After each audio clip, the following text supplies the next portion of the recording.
por parte de los talibanes, bueno, abre un gigantesco interrogante o genera un inmenso riesgo, el riesgo de que ese país vuelva a vivir un infierno medieval como el que vivió entre 1996 y el 2001, ¿no? Que fue el régimen inquisidor que lideraba el mulá Omar, ¿no? La pregunta es si esta vuelta al poder va a reeditar un régimen lunático que aplicaba de la manera más demencial la interpretación más fanática de la Sharia, que es la ley coránica, y de el Pashtunwali, que es el código de honor de los pashtunes, ¿no? La etnia mayoritaria en Afganistán y a la que pertenece la milicia talibán. Por eso es tanto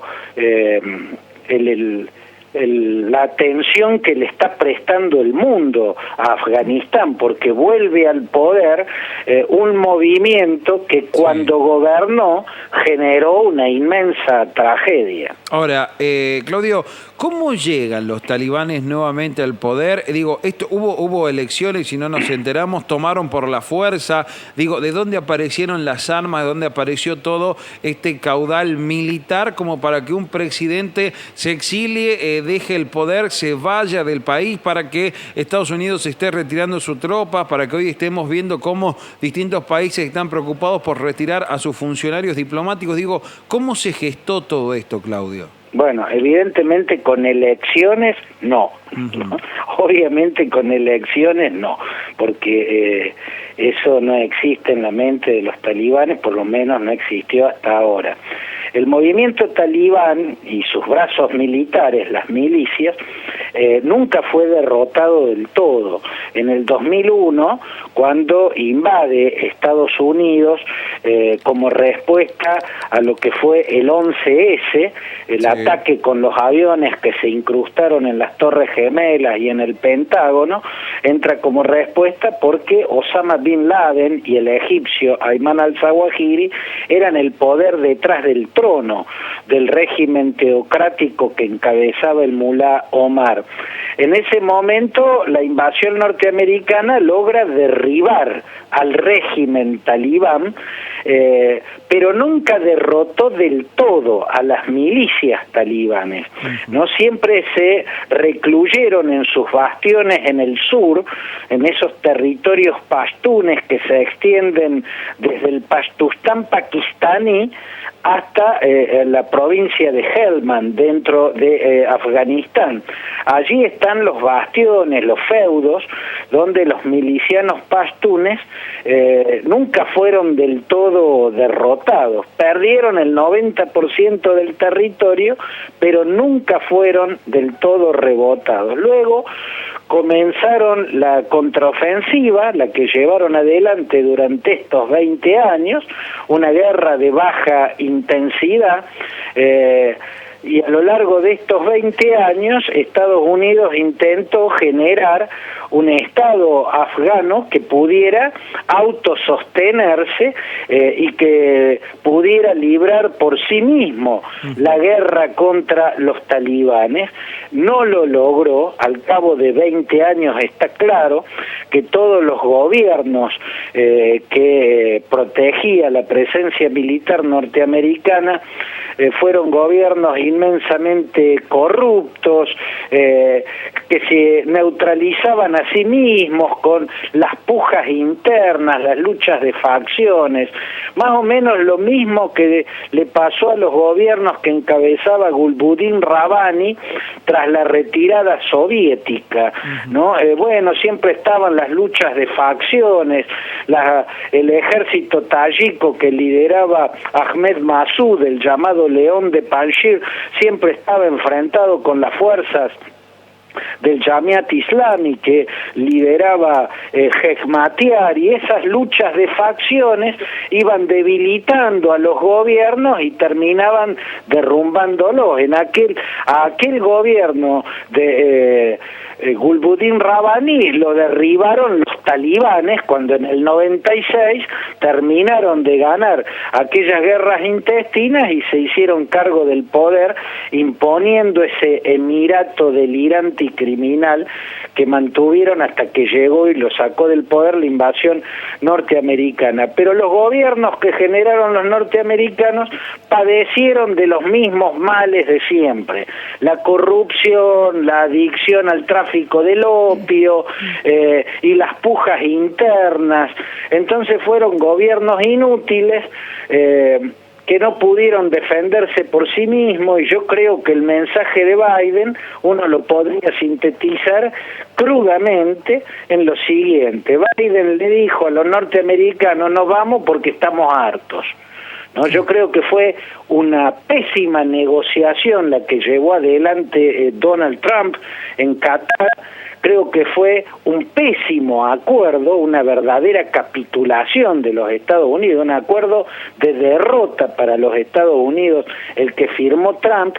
Creo que Biden debió no cumplir ese acuerdo y no completar la retirada norteamericana, no porque los gobiernos desastrosos que ellos apañaban merecieran que siga habiendo norteamericanos para mantenerlos en pie, sino porque irse como se están yendo, implica dejar a miles y miles de afganos que estuvieron colaborando de un modo u otro, o estuvieron vinculados de un modo u otro con esa presencia militar extranjera, a merced ahora de los castigos que le imponga el talibán. Y también implica dejar a millones de afganos que no quieren volver a una teocracia medieval, dejarlos a merced de esta milicia que ahora es dueña del poder total y que además cuenta con el armamento formidable que le dejó Estados Unidos a ese ejército que no se sostuvo ni un día en pie, que se desmoronó en el acto, antes incluso que terminaran de irse los norteamericanos. Claro. Ahora, Claudio, nosotros María de Los Ángeles te saluda. Hemos visto imágenes y videos desgarradores, del tema del avión, de la gente colgándose de las alas y demás, mujeres y todo. Para que la gente lo entienda también, esta dictadura religiosa la deja sin derecho, por ejemplo, la mujer no tiene derecho a estudiar, no tiene derecho a trabajar, no tienen derecho a nada. Bueno, ahora está por verse qué va a pasar. Es todavía un enigma. Es un peligro muy grande que vuelva a reeditarse esa teocracia oscurantista y lunática que imperó entre 1996 y el 2001. Es un peligro gigantesco, es un riesgo cierto. También es posible que no ocurra lo mismo. ¿Cuál sería la razón de una esperanza de que estos talibanes no estén dispuestos a hacer lo mismo que hicieron en los tiempos del Mulá Omar? En definitiva, el único que no está es el Mulá Omar, pero todos los otros que llegan al poder ahora eran lugartenientes del Mulá Omar y de Osama Bin Laden y de Ayman al-Zawahiri, que eran el poder detrás del trono allá en la década de los 90. Entonces, ¿cuál sería lo que nos permite pensar que esta vez podría ser diferente?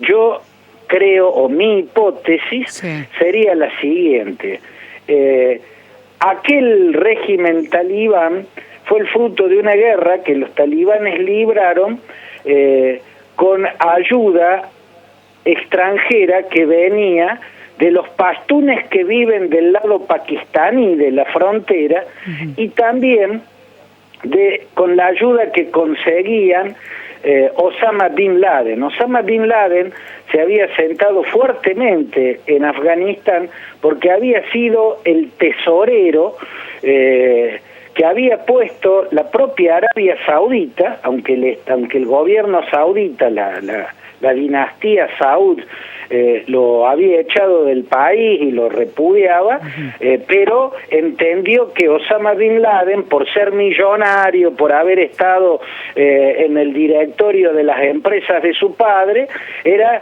la persona, y por ser un fanático ultra religioso, era la persona adecuada para actuar de tesorero y manejar los dineros que llegaban desde las potencias de Occidente y desde las ricas monarquías de la península arábiga para ayudar a los mujahidines que luchaban contra la invasión soviética, ¿no es cierto? Entonces, por eso Bin Laden tuvo tanto peso en aquel régimen talibán, porque él había conseguido apoyo externo. Y la otra fuente de financiación era, como siempre, el tráfico de opio, la producción y tráfico de opio. El opio es a Afganistán lo que la cocaína es a la Colombia de los tiempos de los grandes cárteles, el cártel de Cali, el cártel de Medellín, o lo que la cocaína es hoy al México de los grandes cárteles que hoy están desangrando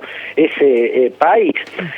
En cambio, en este caso, en los últimos años, a los talibanes pueden haberlo financiado fundamentalmente las potencias extranjeras que son adversarias de Estados Unidos, ¿no? Y que pueden haber invertido en molestar a los Estados Unidos y en sacarlos de ese punto del planeta. Rusia, por ejemplo, Claudio, serían China y Rusia. Entonces, la única esperanza de que hoy no ocurra lo que ocurrió a partir de 1996 es que China y Rusia tengan instrumentos para contener a los talibanes y para hacerle entender que hoy no pueden imponer el emirato medieval y oscurantista que habían impuesto en la segunda mitad de la década del 90. Claudio, ¿y por eso Rusia no retira todavía del todo su embajada allí de Afganistán, no retira su personal diplomático?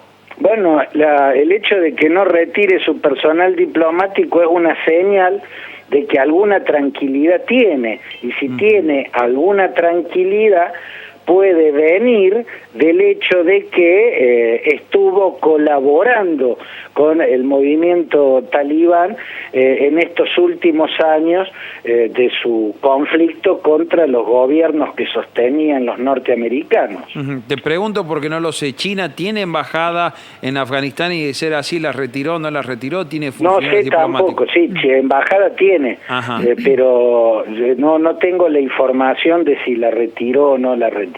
Muy bien, muy bien. Por último te pregunto, Claudio, ¿cómo son los procesos habitualmente cuando esto sucede? Porque nosotros tenemos al tanto, según medios nacionales, que habría 4 argentinos que estaban varados allí, que no podían salir del país. Uno aparentemente es piloto de avión, logró salir, queda un funcionario de la ONU, queda un matrimonio todavía, una pareja argentina allí en Kabul. Digo, ¿esto es normal?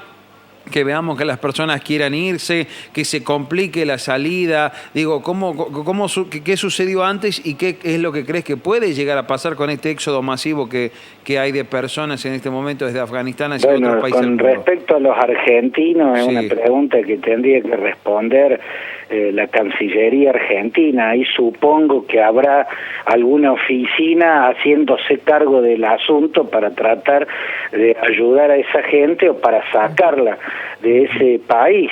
Esta situación tiene como antecedente las otras situaciones caóticas que se viven en un país cuando se derrumba un gobierno porque ha triunfado quienes se oponían a ese gobierno por la vía de las armas. Claro. Lo que vive Afganistán por estas horas es un caos absoluto y habrá que ver si los talibanes logran organizar un poder que no tenga el mal que han llevado todos los poderes en Afganistán desde que cayó en el año 1973 el rey Zahir Shah, derrocado por su primo, Daud Khan, que es el inicio del tembladeral que no terminó nunca y que todavía continúa, ahora con este nuevo capítulo de caos y desesperación. Claudio Fantini, analista internacional, muchísimas gracias por estos minutos, Claudio, con La Mañana en Provincia, para con La Rioja. Un placer, como siempre, charlar contigo. Bueno, ha sido un gusto muy grande. Les dejo un abrazo. Hasta siempre. Igualmente para ti, hasta luego. Bueno, ahí estaba la palabra y el análisis justamente de uno de los hombres referencia, licenciado en Ciencias Políticas.